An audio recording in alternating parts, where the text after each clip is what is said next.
Dulu nih. Ya. Saya dulu Mas. Ya. Metro. Oh, tolong aja, makasih.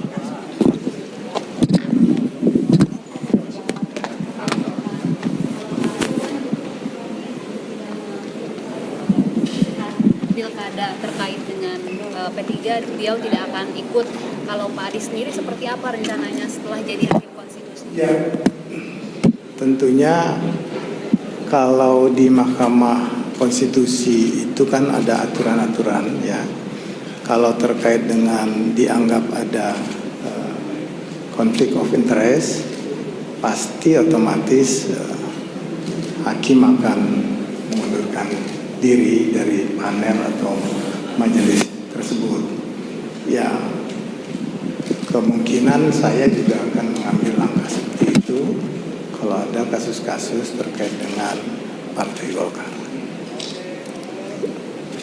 Pak Adis, mungkin mau bertanya soal beberapa kritik dari masyarakat soal proses pengangkatan Pak Adis di DPR. Itu kan ada yang menyoroti soal proses yang lumayan cepat, dan sebelumnya udah ada Pak Innocentius Santsono yang menjadi calon MK.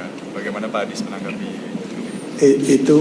Bisa ditanyakan ke DPR ya, karena Komisi 3 yang melakukan fit and proper dan sudah diparipurnakan. Nanti silahkan tanya ke pimpinan Komisi 3 dan pimpinan DPR saja. Saya kan cuma mengikuti proses yang dilakukan oleh DPR. Yang lain? Ya.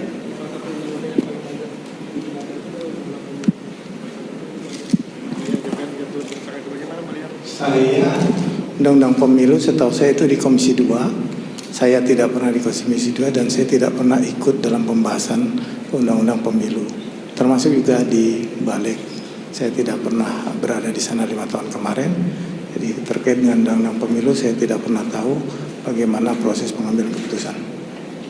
Kalau untuk Undang-Undang TNI kemarin penggugatnya berharap Undang-Undang TNI itu berada di Komisi 1 dan Balik, dan saya juga bukan di Komisi 1. Saya tidak pernah tahu menau tentang proses daripada pengambilan keputusan terhadap rancangan Undang-Undang TNI. Sampai diputuskan pun kita tidak tahu. Saya tidak tahu. Ya. Pak Adis, kan dorongan dari DPR sendiri juga meminta agar adanya hakim MK yang baru ini adalah untuk menjaga marwah, fungsi dan tugas dari MK sendiri. Apa yang akan dilakukan oleh Pak Adis sendiri? Mahkamah Konstitusi sesuai dengan undang-undang tugasnya adalah menjaga konstitusi, menafsir konstitusi, dan menjaga ideologi negara. Jadi sesuai dengan undang-undang inilah yang harus nanti saya laksanakan di sana, menjaga segala macam hukum dan juga hal-hal